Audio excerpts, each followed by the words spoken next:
Skills of trade official YouTube channel पे आने वालों को वेलकम।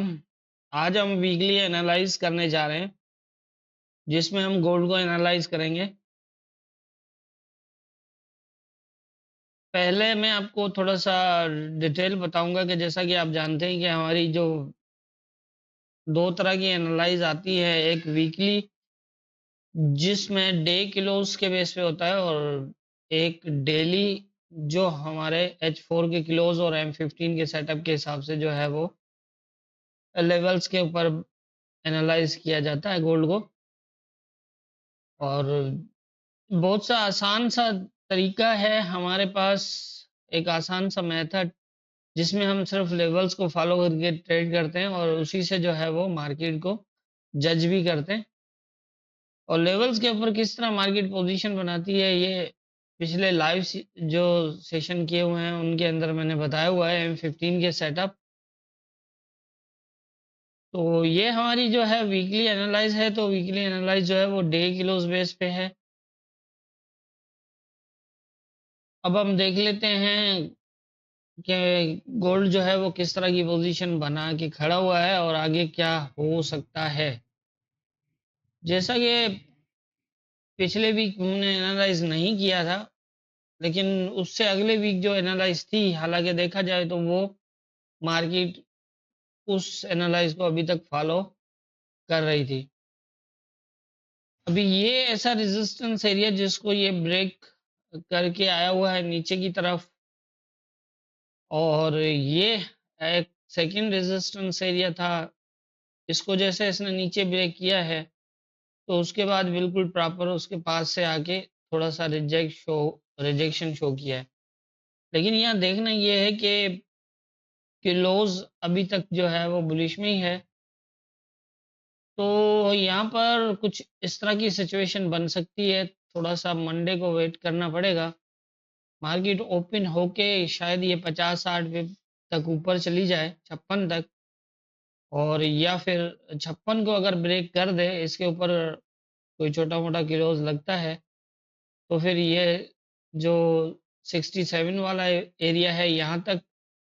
और अगर इस एरिया से दोबारा ये रिजेक्ट होके 56 के नीचे आ जाता है, दोबारा मतलब यहाँ से रिजेक्ट होकर दोबारा नीचे आ जाता है, तो फिर ये इसके पास ये होगा 2600 तक, और 2600 से लेकर 2582 का जोन है, और यहाँ से काफी चांसेस होंगे कि दोबारा बुलिश हो जाए। और दोबारा बुलिश का ये है कि फर्स्ट टारगेट इसका यही जोन होगा 2667 वाला, और अगर इसको ब्रेक करता है तो फिर जो है वो इस तरह की पोजीशन बनेगी।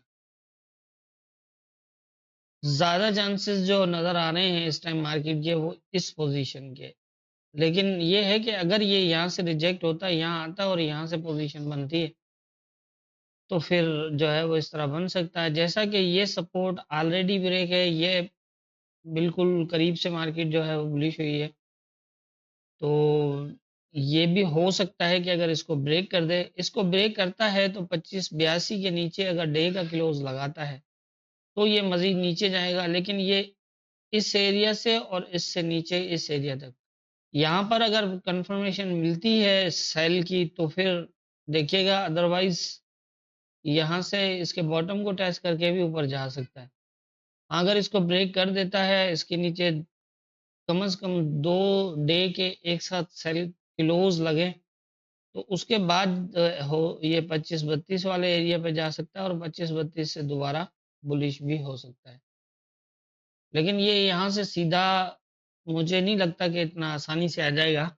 अगर आया तो भी ये एक हो सकता है, एक डे का क्लोज नीचे करे और दूसरा फिर ऊपर कर दे और फिर दोबारा आप निकल जाए। तो ये थोड़ा सा देखिएगा यहाँ नीचे की पोजीशन, क्योंकि मैं बुलिश के लिए इसलिए बोल रहा हूँ कि ये रेजिस्टेंस ब्रेक छोड़ के आया हुआ ऊपर, और इस तरह के जो रेजिस्टेंस एरिया मार्केट ब्रेक छोड़ती है, तो वो यही होता है कि नीचे से सपोर्ट लेने का होता है। अब ये देखना है कि ये सपोर्ट टेस्ट नहीं है, ये ब्रेक है पहले ऑलरेडी। तो अब ये कंफर्म तो नहीं कह सकते कि इस सपोर्ट को दोबारा लेगा या फिर इसको लेगा। लेकिन मेरा जहाँ तक ख्याल है, जो पोजीशन यहाँ बन रही है उससे यही लग रहा है कि यहाँ से ज़्यादा चांसेस हो सकते हैं ये दोबारा बुलिश हो जाए। ऊपर का 2714 से 25 है, इससे ऊपर भी अगर निकल जाता है तो फिर ये वाला एरिया होगा तकरीबन 2750 तक, 50 से 60 तक का एरिया यहाँ तक ऊपर निकलता है तो, क्योंकि ये ब्रेक है, अगर फास्ट हुआ तो निकल भी सकता है। लेकिन ये है कि अगर यहाँ से फिर बाइंग जो है वो रिस्की हो जाएगा, क्योंकि यहाँ से फिर मज़ीद कोई बाइंग के लिए फिर इसको दोबारा जो है वो इसको ब्रेक करे और फिर आके यहाँ तक इसी ये जो ज़ोन बना हुआ है, इसके आसपास तक ये तकरीबन 2690 के आसपास, और 2690 से फिर अगर बुलिश हुआ तो फिर ये ऑल टाइम हाई जो था उसको दोबारा टेस्ट कर सकता है। इस तरह की पोजीशन हो सकती है। और बाकी जो है वो यही है कि अगर ये यहाँ से इस तरह की पोजीशन बनाता है तो बहुत अच्छा बाइंग मिलेगा। लेकिन अगर ये यहाँ से सीधा निकलता है तो फिर देखिएगा यहाँ से हो सकता है ये रिजेक्ट भी हो जाए, और यहाँ से अगर ये रिजेक्ट हुआ तो फिर हो सकता है कि ये यहाँ तक आ जाए।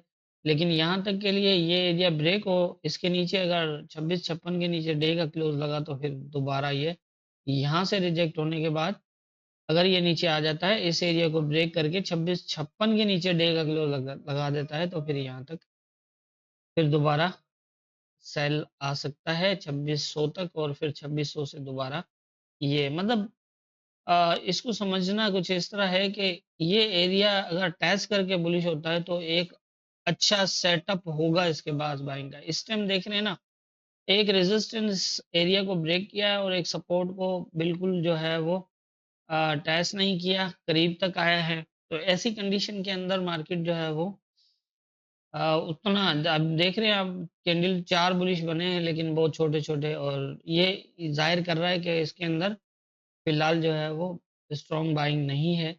हाँ, ये है कि ये दोबारा यहाँ तक आता है और फिर यहाँ से बुलिश होता है तो एक स्ट्रॉन्ग बाइंग होगी इसकी। तो यहाँ से अगर ये ऊपर भी निकल जाता है तो फिर जैसा कि मैंने बताया कि ये इस पोज़ीशन में इतनी स्ट्रॉन्ग बाइंग नहीं है, तो ये यहाँ से फिर रिजेक्ट होके दोबारा फिर इस एरिया को टेस्ट कर सकता है। इस एरिया से सपोर्ट लेकर निकलता है तो फिर एक स्ट्रॉन्ग बाइंग होगी। अब समझ रहे होंगे कि मैं इस एरिया क्या इस एरिया का किस तरह बता रहा हूँ। तो मेरे ख्याल से जो नेक्स्ट वीक गोल्ड के अंदर नज़र आ रहा है वो यही है, बाकी होना क्या है ये तो ऊपर वाला बेहतर जानता है, दुआओं में याद रखिएगा।